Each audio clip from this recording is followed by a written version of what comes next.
Olá, sejam muito bem-vindos a mais um episódio do nosso podcast Sintomas de Vida. Esse é o episódio número 6.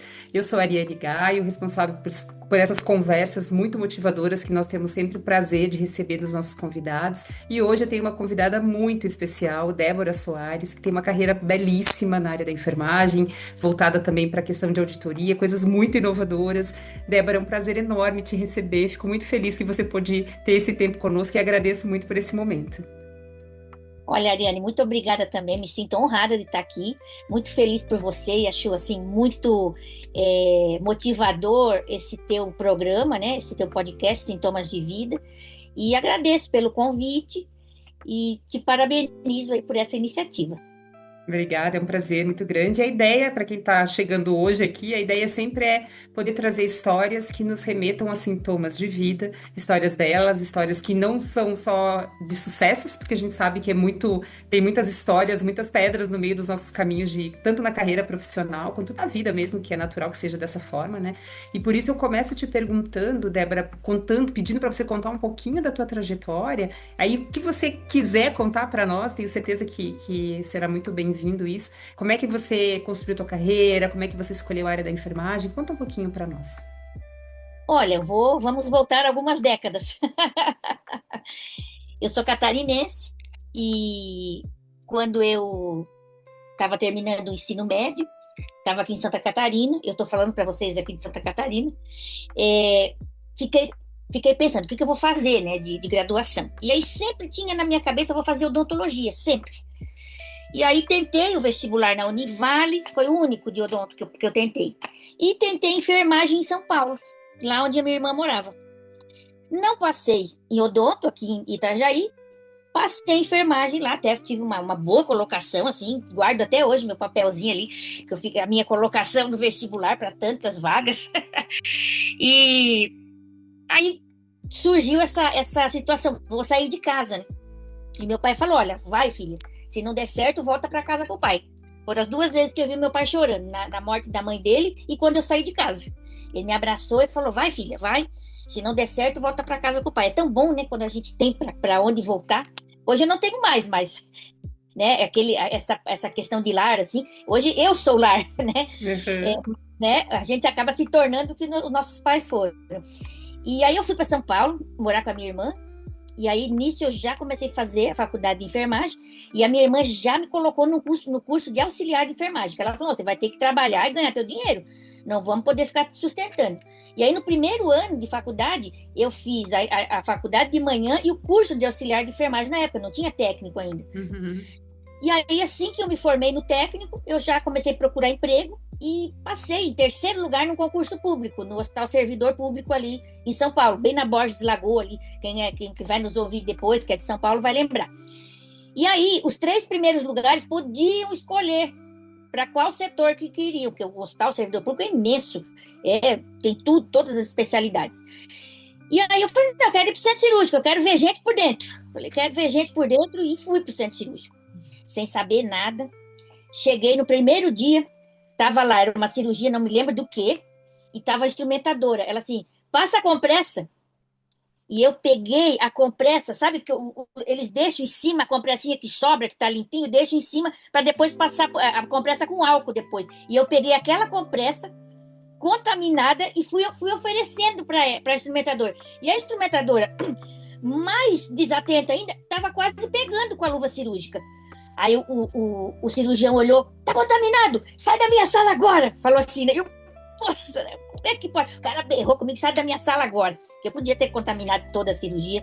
E aí, assim, eu fui aprendendo, isso, né, saindo, porque eu saí do curso, assim, fazendo os treinamentos em bonecos, né? A gente foi pegar uma veia, depois um no outro, lá pelo sexto, sétimo período, assim, da faculdade.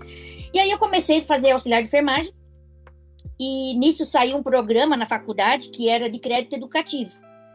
Eles iam conceder, tinha 70 bolsas para conceder. E eu falei assim, não, vou ver se eu consigo crédito educativo, né? Porque do meu pai já estava doente, não podia ficar pagando, eu morando com a minha irmã.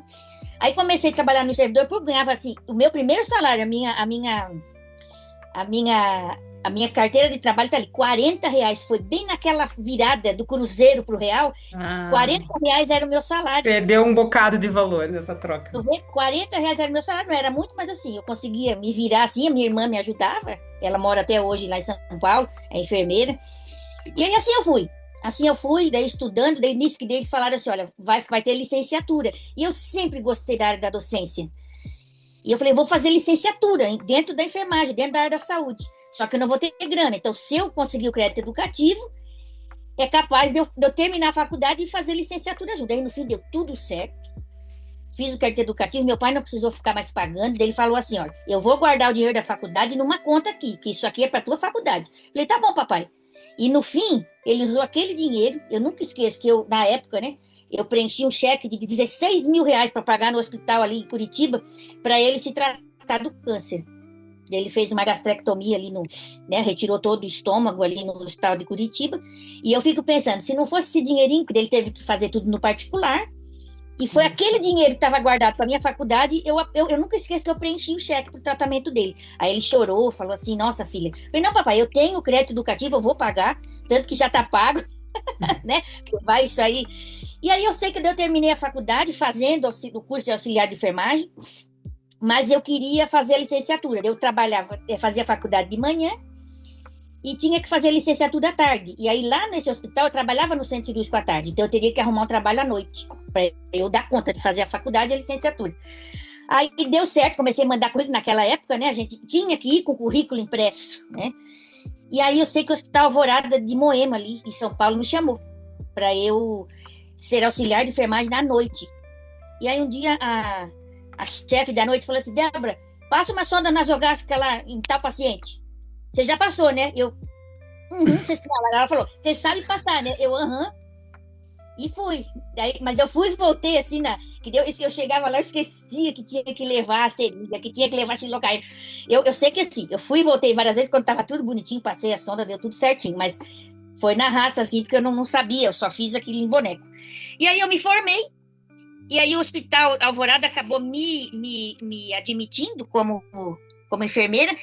E uma coisa que eu vou comentar com vocês, já que a gente fala um pouco de liderança, que eu senti na pele, foi de eu liderar meus colegas auxiliares de enfermagem. Eu fui ser chefe dos meus colegas auxiliares de enfermagem, que eu comia junto, que eu sabia da vida deles, que a gente dormia junto à noite no hospital, não dormia junto, mas fazia Passava a aquele noite período ali juntos. de descanso. Né, trabalhando assim, mas e que a gente tinha todos os esquemas assim da noite e eu fui ser chefe dessa turma. Eu com 22 anos fui ser chefe da turma, os macacos velhos, que eram todos os meus amigos. Ficaram poucos sendo os meus amigos. A maioria se voltou contra mim, porque achavam assim que eu ia trabalhar contra eles. Um dia eu estava descendo o elevador chorando, porque tinham colocado um Neosine, sabe aquelas gotinhas? Tinha colocado Neosine no café de uma das colegas e a menina dormiu à noite e tal, foi uma Meu confusão. Deus do Eu céu. pensei, logo eles vão fazer comigo. E eu tava descendo assim, chateada, falei, perguntando assim, nossa, por que eu fui fazer enfermagem, né? E daí a gente sai da faculdade muito cru para liderança. E eu sempre fui muito boazinha, então com gestão, assim, eu sempre balancei muito. E aí eu desci chorando, e aí falei com Deus, e falei, não, hoje é o último dia que eu vou chorar por causa deles. Daí eu tentei trazer uma nova postura. Fui ser chefe, não amiga. Os que colaboravam comigo, assim, que frequentavam a minha casa, foram poucos, mas daí eu acabei decidindo. Falei, você, não chefe, né? Você era uma líder e não amiga. E com essa minha postura, melhorou o setor. Eles estavam esperando liderança da minha parte, sabe? Então isso foi muito interessante. E aí terminei a faculdade, e comecei a trabalhar. Surgiu uma vaga na UTI. Eu pensei, não quero mais trabalhar à noite, nem ser chefe dos, né? Liderar meus colegas. Eu quero trabalhar de dia. E aí surgiu uma vaga na UTI. E falei com a moça do RH, assim, era uma enfermeira também. Falei, olha, vai ter uma vaga na UTI. Eu consigo participar do processo seletivo? Dela ali, mas você não sabe nem aspirar um paciente. Aí isso que é interessante, sabe? Eu lembro hoje, assim, sabe quando você tem sangue no olho, assim? E eu olhei para ela lembra até hoje, a Débora com sangue no olho me respondeu, mas eu aprendo. Você vê a diferença quando você fala, e eu regalei o olho, mas eu aprendo. E realmente eu aprendi, assim, os técnicos de enfermagem da UTI, assim, me ensinaram muito. Tive problema de liderança com eles no começo, mas depois a coisa planou e eu comecei a aprender a ser líder, né? Que a liderança, eu entendo assim que é mais você, não você puxando, mas você empurrando, ajudando, sabe? Caminhando junto, nem puxando, nem empurrando, mas indo do lado, acompanhando o avanço de cada pessoa, sabe? E aí, nisso, meu pai ficou doente. E toda a minha família, eu sou de uma família de 7 filhos, e eu era a única solteira. Débora, você que vai cuidar do papai. E aí eu pedi a conta lá em São Paulo e vim para cuidar dele. E aí fiquei ali cuidando dele, daí ele ficou, primeiro ele fez essa gastrectomia, daí ficou bonzinho. E aí passou, daí eu voltei, fiquei os 3 meses cuidando dele no pós-cirúrgico e voltei. Aí eu pedi para voltar para o mesmo hospital. E eles falaram: olha, a gente não pega o mesmo funcionário. Depois que você sai, a gente não readmite. E não é que me readmitiram? Me readmitiram. Aí o povo me encorajou: bom filho, a casa torna, não sei o quê. Me readmitiram no hospital. E aí nisso, o meu pai dele ficou ruim, ele, né, fez metástase cerebral, ele olhava um garfo e falava assim: me dá aqui aquele prato. E a gente começou a fazer confusão e começava a trocar as coisas, daí fizemos uma ressonância, já estava lá. E aí foi cirurgia, mas não deu. E aí, nisso, a minha segunda mãe, que no caso é a minha madrasta, né, que o meu pai era do segundo casamento, a mãe vai ficar sozinha. Débora, é você que vai ficar com ela. Aí fui eu. Vim aqui trabalhar no Hospital Santa Catarina, em Blumenau, e morava em Balneário Pissarras com a mami. E assim que meu pai faleceu. E vim embora para cá. E trabalhava, aí eu comecei a trabalhar no centro cirúrgico, do Hospital Santa Catarina, ia e voltava todos os dias. Daí eu já estava bem, assim, bem mais tranquila, assim, com relação à liderança, sabe? E aí, nisso, aí fiquei ali, fiquei mais ou menos um ano ali no Hospital Alvorada, no Hospital Santa Catarina, aqui em Blumenau, e eu tive, assim, um choque de realidade com relação a custos. Porque lá no Hospital Servidor Público, tinha o almoxarifado, que é material, medicamento, tudo a Deus dará ali, tudo aberto, sem controle nenhum. Aí nós começamos a trabalhar com centro de custos. Foi quando surgiu, nossa, cada setor vai ter que dar conta do que gasta. E quando eu vim aqui para Alemãozada, de Blumenau, você aspira com uma luva, um par de luva cirúrgica? Aqui não. Aqui você vai aspirar com uma luva ginecológica em uma mão só. Falei, gente, mas vai contaminar? Não vai, você vai aprender. Aprendi bonitinho, porque eles já tinham essa mentalidade aqui de controle de custos assistenciais. Eu nunca esqueço, assim. Então, assim, uma cesárea aqui no meu hospital vai custar tanto, independente do contrato, independente do que for contratualizado. Então, assim, aí você fica... Hoje eu fico pensando, né? Um hospital que tem hoje, tanto que está até hoje ali, é um hospital de referência da região, por conta de eles já trabalharem com isso há muito tempo. E se vocês lembrarem de tecnologia, onde que o Tazi começou? Lá no Hospital Santa Catarina. Os dois que cuidam, hoje já foi vendida e tal, mas os 2 rapazes que fundaram o Tazi, eles andavam, a gente sentava no centro cirúrgico fazendo protocolo, fazendo as coisas. Então, assim, eles já tinham muita visão, assim, né, de gestão, de tecnologia. E aí, quando a coisa foi crescendo no mercado, não, eu conheço esse pessoal, aí a gente andou junto com ele. Legal. E aí terminou, aí nisso, eu fui para Curitiba e fui trabalhar no hospital, tive uma situação pessoal que eu vim para Curitiba e fui trabalhar no Hospital Vita Curitiba. E ali que eu tive o contato com a auditoria. Em São Paulo, um pouquinho, mas eu não sabia o que aquela moça fazia, falava que era da auditoria, que não era. Mas em Curitiba, conheci uma enfermeira chamada Dora Goto. Maravilhosa!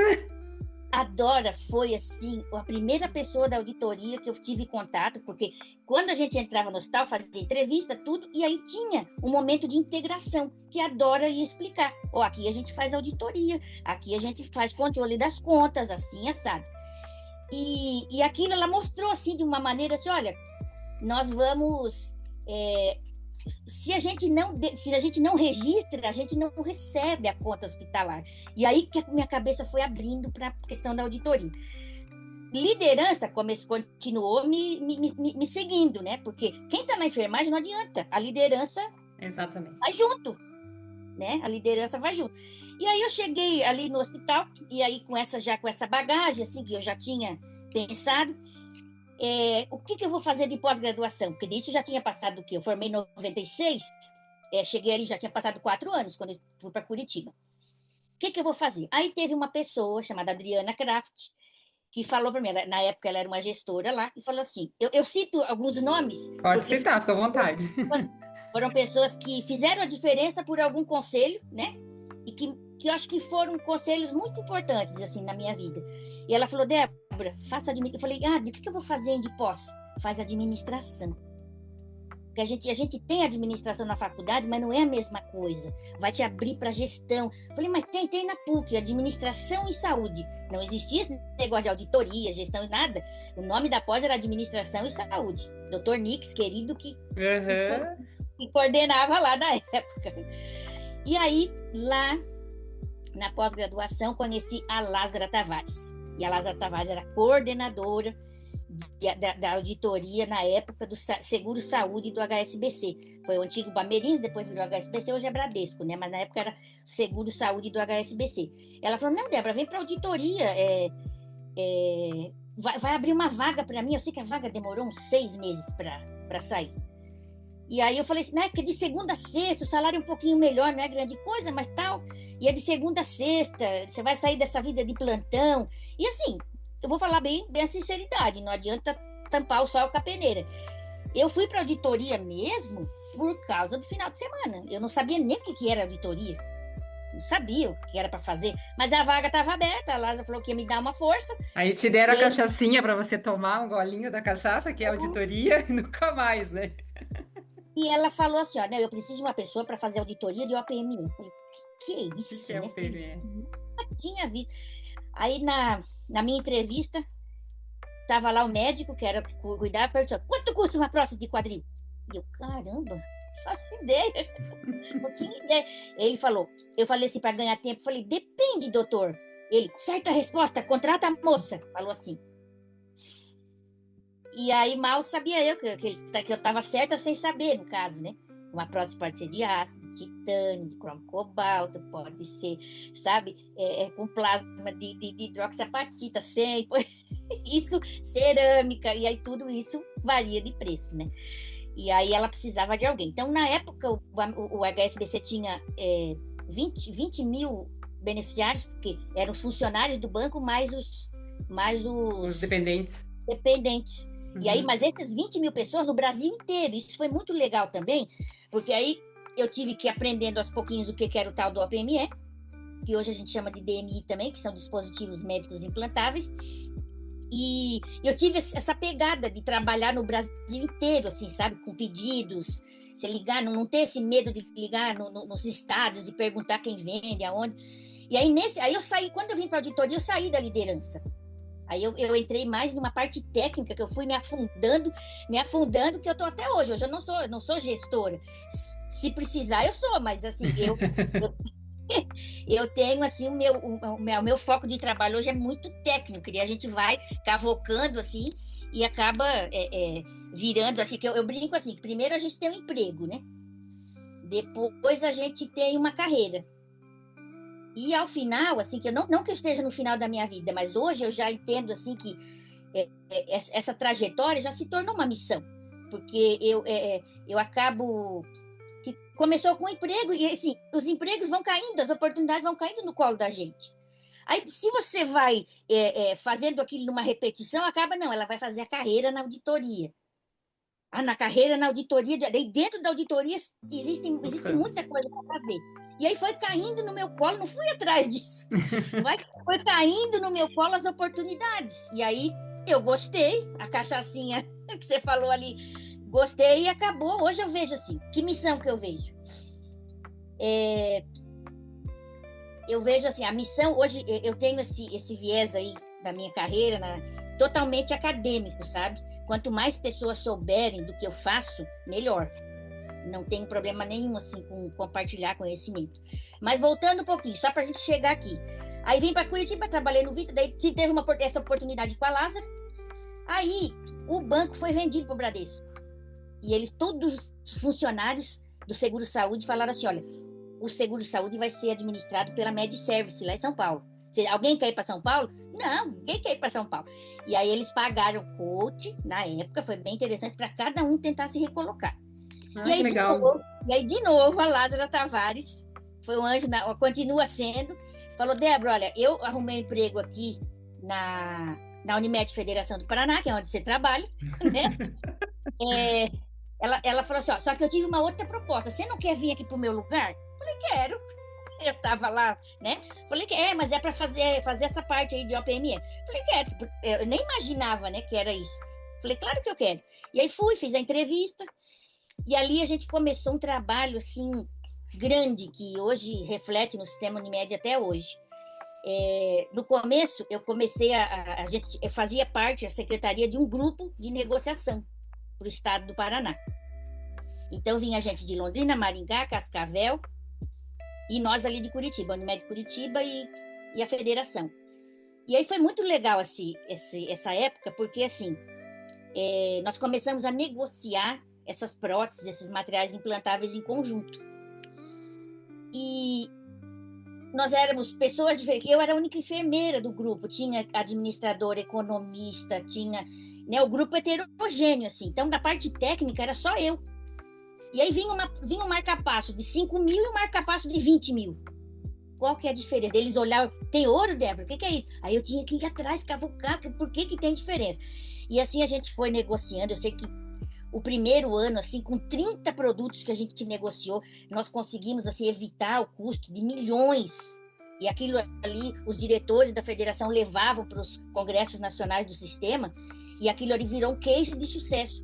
Nós íamos nos locais levar a nossa experiência e eles vinham até o Paraná, até Curitiba conhecer. Então isso assim foi ali 2002, 2003 mais ou menos, foi aquele boom assim, que foi o primeiro grupo de negociação de próteses assim do Brasil, em todas, não só do sistema cooperativo, mas de todas do sistema de saúde suplementar. E aí ali por 2005 nós tivemos aí uma iniciativa de uma gestora de Santa Catarina, falou, Débora, vamos fazer na Unimed Mercosul? Vamos.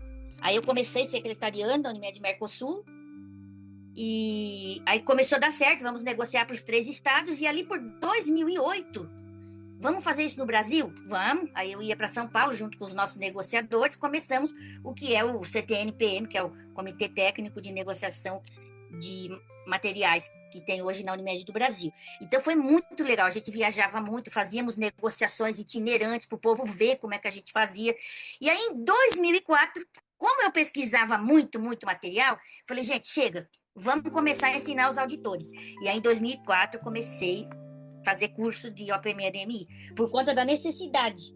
Porque era tanta confusão com as meninas da autorização, pessoal de faturamento, sabe, o pessoal, falei, vamos fazer. Aí separamos por especialidade, e aí eu comecei a rodar o estado do Paraná, depois Brasil, e aí ficou ensinando o povo, que às vezes o auditor é um pediatra, ele não é obrigado a saber de neuro, mas você é um enfermeiro e ensina médico. Não, mas é que eu tive que aprender sobre aquilo ali, então eu entregava o conteúdo de uma forma didática, tranquila, e assim a gente ia. Aí nisso em 2010, mais ou menos, saí da federação, e tive a oportunidade, e quando eu estava mandando o e-mail de despedida, foi interessante, que a gente mandava, agradeço, não, aí né, a iniciativa tinha sido minha, aí uma pessoa de uma empresa falou, não, Débora, vem trabalhar para mim, você saiu mesmo? Eu falei, saí, e aí eu fui trabalhar do lado do fabricante, e fiquei 10 meses, acho que sim, super válido, mas eu vou falar para vocês assim, que foi uma coisa bem diferente. E assim que eu tive a oportunidade, eu voltei para a auditoria. Eu fiquei na consultoria por mais 9 anos.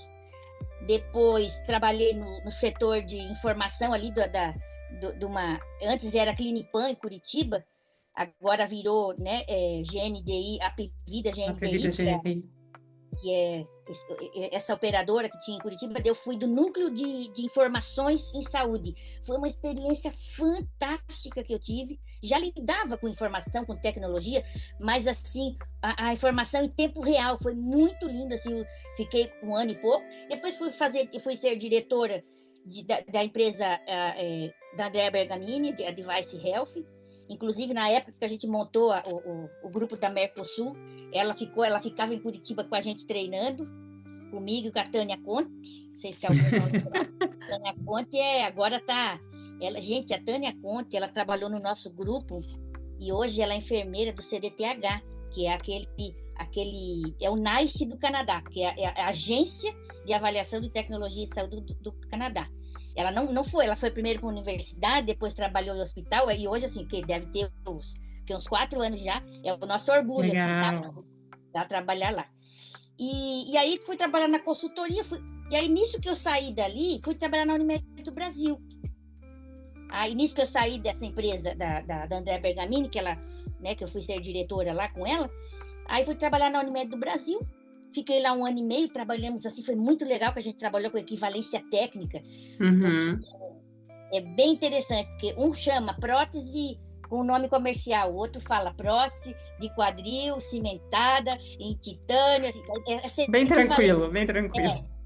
E aí foi muito legal. E aí depois, agora, o que eu estou fazendo agora, é que eu estou coordenando a pós de auditoria especializada em OPME, que é a qual temos a honra de ter a Ariane Gaio como nossa professora, né? E também faço auditoria, faço cursos assim, né, em company, para quem me contrata, continuo com a minha cachaçinha dando aula. Dentro da auditoria. E eu faço auditoria para uma empresa terceirizada para não perder a mão, sabe? Então, todo dia eu pego um caso de uma cirurgia. Hoje eu peguei uma cirurgia de endovascular de R$ 1.004.000. Tudo bem, tá super faturado, entendeu? Mas umas coisas assim. Exatamente hoje, uma cirurgia endovascular, um aneurisma ali, você que é entendida, né? Um aneurisma infra e suprarrenal, um monte de coisa. Um monte de coisa arada. Customizada, né? Mas mesmo assim, se a gente fosse fazer no Paraná, aquela quantidade de materiais não sairia nem 200 mil. Que seja, 300 mil, não sairia 1 milhão. Você tem ideia? Débora, você trouxe uma questão muito interessante quando você falou, né? Hoje eu não faço mais gestão, me afastei da liderança, mas na verdade eu queria pontuar algumas coisas bem importantes assim do tempo até que eu te conheço já e sabendo que eu tenho certeza que quem vai ouvir e já foi do meio da auditoria, ou já trabalhou num desses lugares, ou já foi seu aluno, com certeza muita gente que trabalha com a PME conhece a Débora Soares e você é uma referência, não só nessa parte toda que você comentou da auditoria, de OPME, mas uma referência também por algo que você trouxe muito lá no início, falando de querer compartilhar conhecimento. Eu mesma tive uma experiência que eu nunca esqueci, que foi quando eu comecei na auditoria e eu me deparei com auditoria de oftalmologia e eu pensei, meu Deus do céu, começo por onde isso aqui, né? E aí, em algum momento, te conheci, a gente acabou se conhecendo e eu me lembro que você falou assim para mim, você tem um pendrive? E eu te dei um pendrive e você colocou todas as documentações que você tinha de oftalmo. Eu falei, gente, que mulher é essa? Né? E aquilo nunca mais saiu da minha cabeça. Então eu vejo assim que muito do que até nós conversamos recentemente com uma outra convidada, que gestão é uma coisa, liderança é outra. Eles se complementam, mas é diferente. E você tem uma liderança que ela pode não ser identificada porque hoje você não tem uma equipe, mas você tem uma liderança que é inspiradora porque as pessoas têm você como referência, né? E um dos exemplos é o que você movimentou para a auditoria de enfermagem, desde lá da constituição da SPEA, na época, que foi, né, a Sociedade Paranaense dos Enfermeiros Auditores, e o que hoje é a ABEA e todos os congressos e toda a movimentação, que você tem uma participação muito grande junto com a Helena. Conta um pouquinho para nós essa trajetória toda aí. Eu até esqueci, Ari, de falar um nome de uma outra pessoa. Quando eu tive a oportunidade de ir para a auditoria, que a Lázara Tavares me ofereceu a vaga, eu fiquei em dúvida. E aí uma das gestoras que eu trabalhava na época falou assim, você vai virar enfermeira? Falou assim, né? E aquilo me ofendeu, assim, sabe? Vai virar enfermeira? Você tem certeza disso? Vai sair da assistência? E aí naquela mesma semana que eu ouvi isso, eu estava com a minha segunda mãe internada no hospital. Ela fez uma craniotomia por conta de um tumor e eu estava passando a noite com ela. E aí uma enfermeira chamada Cláudia Negozek, ela trabalhava durante o dia na Unimed e à noite ela fazia plantão.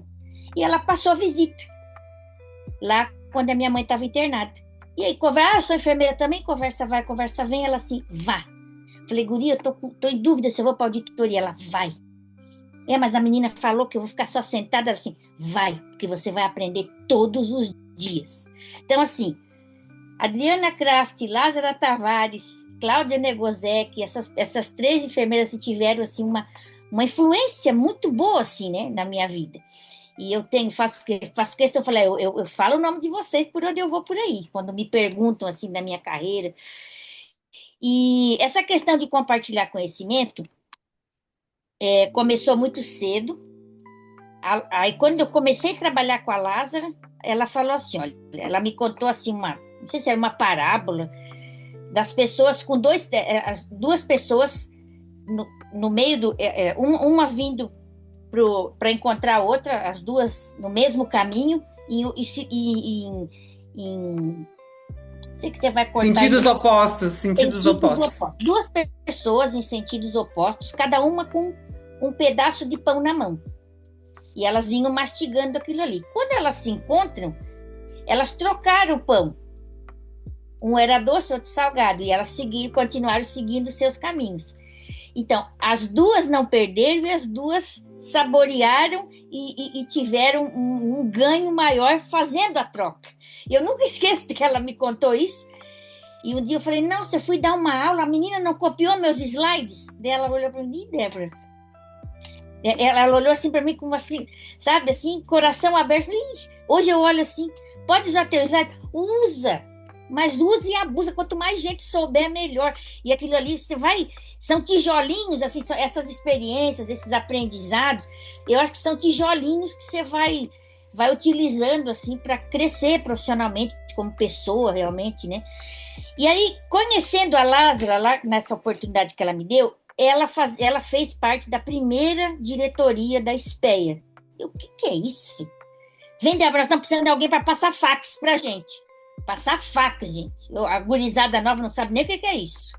Não, porque a gente tem que mandar o convite da reunião científica da SPEA para os hospitais. E tem que ser tudo via fax. E eu ficava lá, depois do expediente, passando fax para as operadoras, para os hospitais. Eu era secretária da SPEA.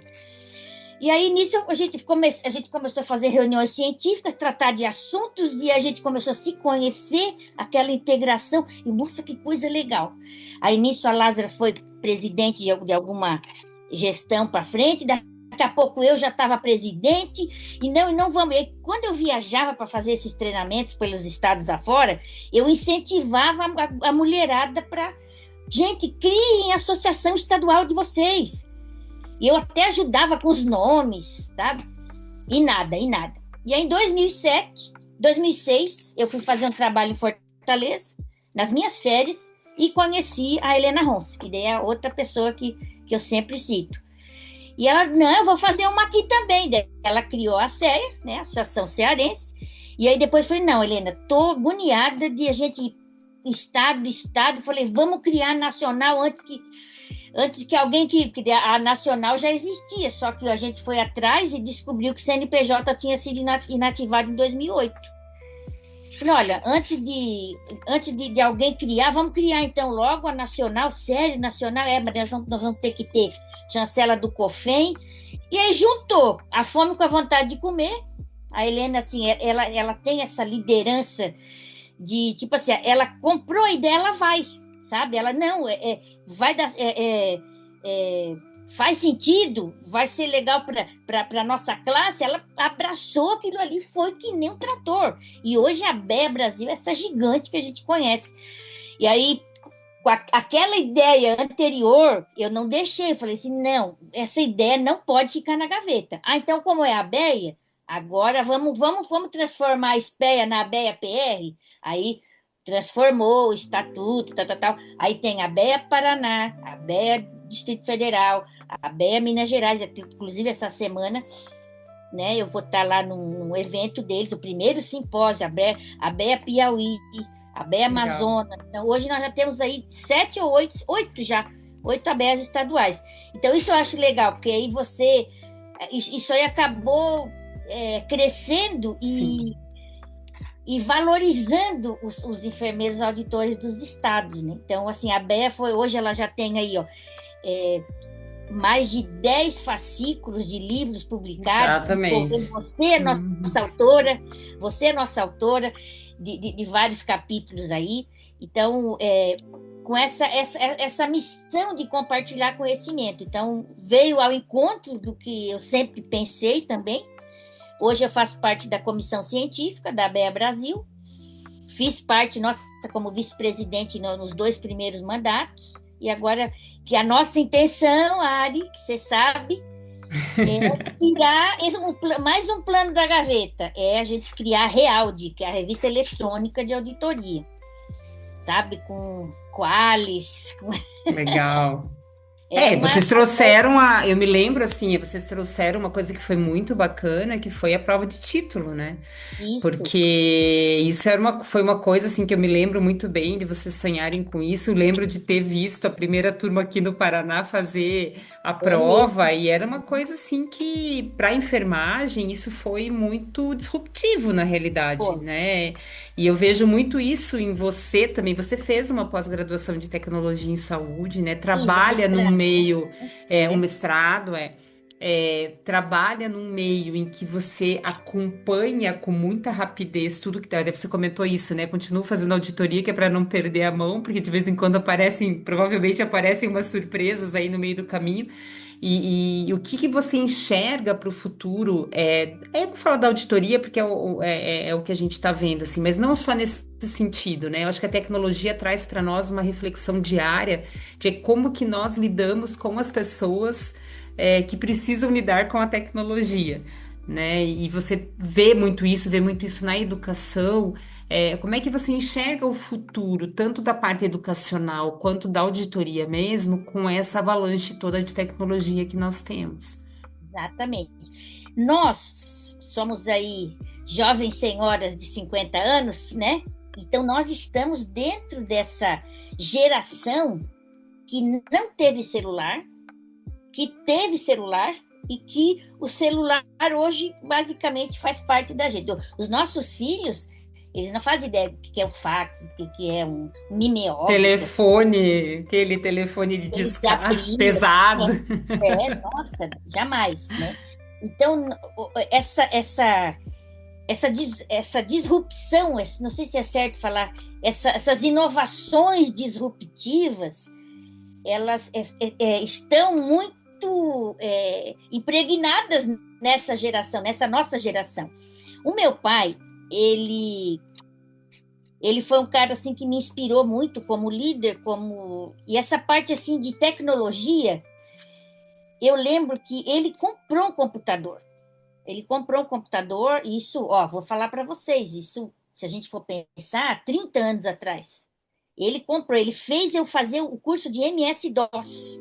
Ninguém nem sabe o que é MS-DOS. Ele, não, filha, você tem que fazer, porque isso aí é o futuro. E eu sempre fui curiosa de equipamentos eletrônicos, essas coisas. Então, para a parte pessoal, se a gente não acompanhar, a gente fica para trás, não adianta. A parte profissional, também. Uma coisa a gente vê, eu fiz uma mestrado em tecnologias em saúde. A indústria farma, você vê que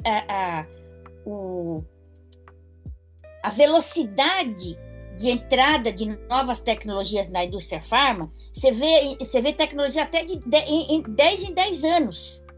Nessa área do device, não dá 2 anos, já tem coisa nova. Então, esse giro de tecnologia, da substituição da tecnologia dentro dessa área de tecnologias em saúde, isso é muito rápido na área de device. Então, é uma área assim, que precisa estar em constante aprendizado e atualização. A auditoria é um processo, né? A auditoria é um processo, se a gente não partir para automação, nós vamos chover no molhado, não vai para a gente não, as empresas vão fechar, hospitais, logo a gente não vai conseguir gerir os custos como deveria, né? Então assim, porque a automação vai tirar emprego dos auditores, não vai, gente, não vai. Agora com a chegada do valor em saúde, nós não podemos mais perder tempo do que é previsível. Se eu vou pegar uma conta que eu já tenho uma ideia, uma artroscopia de joelho, um menisco ali, ou um ligamento, né? Romper o ligamento, uma cirurgia ali. Eu vou estar fazendo ali uma conta, mais ou menos uma cirurgia dessa, com os parafusos de interferência, com ableito, com lâmina de shaver, né? Fora material, medicamento diário, honorário. Vamos pensar ali algo em torno de 5 mil, né? Se for bem negociadinho aqui no Paraná, né? No Paraná, em Santa Catarina. Mas se for por aí, pode chegar a 30. E olhe lá. Aí você já bate, você vai querer saber como que aquela pessoa foi tratada no hospital, como que ela saiu, qual que é a resolutividade da equipe, qual que é o desempenho dos implantes. Você vai pensar em outras coisas maiores para trazer realmente desfechos que importam para o paciente, né? Então, a tecnologia vai ajudar nisso, porque o que a gente hoje nós somos engolidos pelo processo. Eu estou trabalhando num lugar agora que eu tenho que copiar e colar. Copiar e colar já não existe mais. Hoje a gente lida muito com codificação, né? E aí você começa a digitar o código, já tem o autocomplete, que ele puxa tudo que você quer. Eu tenho que copiar daqui, jogar para lá, sabe? Umas coisas assim. Mas tudo bem, é o que tem para hoje, eu estou ajudando lá. Falei, olha, gente, nós estamos muito fora do que o mercado já acompanha. Então, a tecnologia, a automação, a inteligência artificial tem que ser utilizada com critério. Até saiu agora um artigo, mandei para o Marcelo Dalagas, que nós fizemos mestrado junto, você escreveu o capítulo com ele, sobre o uso criterioso da IA generativa na saúde. Mandei para ele ontem, e depois eu te mando também, para você Manda dar uma para olhada. mim. Porque, assim, não tem para onde fugir, né? Hoje, o meu filho disse assim, não, mas você vai pagar, assim, uma plataforma de IA. Chegou, isso já tem um tempo. Você vai pagar, assim, uma plataforma de IA. Não, mas é caro, não sei o quê. Mãe, você paga, porque daí você vai fazendo o teu trabalho ali, ele já vai sabendo como é que você pensa. Gente, eu não vivo mais sem essa plataforma de IA. Estou pagando com gosto. Estou pagando com gosto, porque aí esses dias É, eu perguntei na plataforma de IA, quem sou eu? Aí ele começou a dizer como que eu era pelo meu perfil, como que eu escrevia para ele. Olha, é. vou te contar. Negócio. E é interessante isso que você falou, são duas coisas interessantes, e aí, lógico, né, a gente vai aproveitar aqui os nossos ouvintes, pessoas que eventualmente estejam sonhando aí com uma carreira e não dá para dissociar da tecnologia. Primeiro é essa resistência em aprender e que, na verdade, te obriga a fazer trabalho que te esgota. Isso é uma coisa que eu vejo, falo muito, né? Você não pode ter medo do que ela pode fazer por você. Você deu um belíssimo exemplo, a gente não tinha nem combinado, porque se você não fizer, se a IA não fizer por você, isso vai te esgotar. Imagina se tem cabimento hoje uma enfermeira com um alto nível de conhecimento se debruçar numa conta, ficar contando coisas assim que ela não precisaria fazer, né? Outra coisa, a tecnologia consegue identificar padrões. Você não tem por que se debruçar tanto tempo, por exemplo, num determinado processo de liberação, se você tem um histórico que te mostra uma taxa de negativa de um vírgula cinco Uhum. por cento ou 2%, Sim. né? Uhum. E você consegue, no meio desses 2%, até filtrar quais são os principais prescritores que você tem que negar Aham. eventualmente alguma coisa. Então, e aí, claro, isso exige muito conhecimento, porque alguém tem que ter curadoria. A IA vai fazer, mas ela pode cometer algumas falhas, tem que Pode, ter a curadoria, e a curadoria vai ser humana, ela é humana, né? é Necessariamente humana. ela tem que ser humana. E a gente precisa aprender muito, né? Eu até vou, assim, eu tô com uma missão agora, que é um livro que eu comprei, estava em promoção na sexta-feira, que chama Inovação pelas Pessoas. Depois até a gente Olha, vai colocar, Carol, eu não conhecia esse livro, Marcos Vasconcelos, Um Caminho para Sucesso nas Organizações. Depois a gente vai falar sobre esse livro que eu vou ler e quero entender. E aí você falou muito da juventude, né? Queria só contextualizar assim, uma situação que eu vivi, né? E que para mim é muito prazeroso hoje poder conviver com pessoas que lidam diariamente com inovação. Fui aprendendo isso, A gente vem conseguindo aprender muita coisa, conhecer muita coisa. E há um tempo atrás eu precisei entrar numa reunião para falar de gamificação, né? Uhum. E foi muito interessante, foi um aprendizado tão grande para mim, porque eu entrei na reunião online, hoje em dia, né, a pandemia nos permitiu isso, por isso que a gente está podendo fazer esse É. podcast também. Uhum. E eu já tinha feito uma reunião anterior com uma empresa muito renomada e tal, e, né, uma formalidade e tudo mais.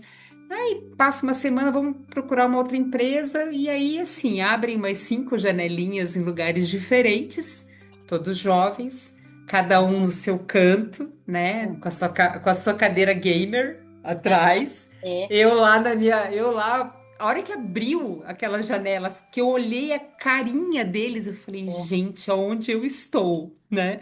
Uhum. E uma janelinha me chamou a atenção porque a moça estava sentada e atrás dela ela estava no quarto e atrás dela estavam todos os bichinhos de pelúcia na cama. Olha que E eu gracinha. olhei aquilo e falei, gente, que bom que eu tô aqui, que bom que eu tô aqui vendo É. isso, participando disso, né? E Aham. aí a gente foi conversando e tal, e eles foram explicando. E em determinado momento, um dos gestores que estava também acompanhando a reunião falou assim: Vocês têm um portfólio de serviço de vocês para eu poder dar uma olhada? E Uhum. um deles, que eu acho que era o CEO da empresa, falou assim: Olha, a gente não tem ainda. Eles eram todos estudantes, estavam terminando a Ah, faculdade. A aham. gente não tem ainda um portfólio, de serviço, a gente está começando, mas você pode me contar a sua dor que a gente vai resolver. Olha, Eu viu? pensei, cara, que aprendizado, né? Pessoas Aham. muito jovens. E foi muito interessante porque no final deu certo, assim, a gente conseguiu fazer um trabalho com Uhum. eles e foi bem interessante. Então a gente vai aprendendo mesmo com as É, pessoas. Isso é com muito certeza. bacana. E é por isso, na verdade, que a gente acaba sempre tendo oportunidade e criou esse espaço também, porque como você falou, né? Você contou essa parábola do pão que eu não conhecia, muito legal. E é justamente isso, né, Débora? Assim, essa troca de conhecimento. O que vocês fazem dentro da ABEA é algo assim fantástico. Eu me lembro de ter participado do primeiro congresso. Hoje vocês têm assim Uhum. congressos internacionais, sempre com pessoas muito diferentes falando e assuntos muito atualizados. Então, eu acho que isso é Uhum. um belíssimo exemplo de liderança inspiradora. Era isso que eu queria, né? Embora Uhum. a gestão de pessoas talvez diretamente não seja hoje o teu trabalho principal, mas eu Uhum. tenho certeza absoluta que a liderança inspiradora e não sai da pessoa também, porque Não. você tem cultivado isso muito bem, né? E aí, para a gente poder encerrar esse bate-papo, eu queria que você, além de eu já vou indicar aqui esse último livro da Beia, que você comentou, quer dizer, a Beia tem, na verdade, vários livros, né? O pessoal que estiver interessado, depois a Carol coloca certinho aqui o site, Uhum. mas eu sei que, acho que tem para vender lá no site da Beia os livros, né? Uhum. E esse último que foi lançado agora é Auditoria na Era Digital, Na era certo? digital. Isso mesmo. Então, a gente Muito depois bom. Tá coloca certo. lá o link do livro, mas eu queria que você também desse dicas aí do que você, em que você se alimenta, que se inspira, pode ser livro, pode ser uma série, pode ser podcast, conta aí um pouquinho para nós. Olha, tem um livro que sempre me acompanhou, que ele se chama Põe a Ordem no Seu Mundo Interior. Eu gostaria de indicar. Ele fala assim de situações que a gente precisa organizar internamente, mentalmente. Hoje, falando de tecnologia, falando de pandemia, do que a gente viveu todo esse, né, o que a gente está vivendo nesse século, na nossa geração, a gente pensa também em automação, a tecnologia, ela gera afastamento de pessoas e isso pode impactar na gente profissionalmente, pessoalmente. Então, a saúde mental tem sido questionada. Antigamente, você entrava no site do Ministério do Trabalho e Emprego, uma das principais causas de falta, né, de falta das pessoas no trabalho era a lombalgia.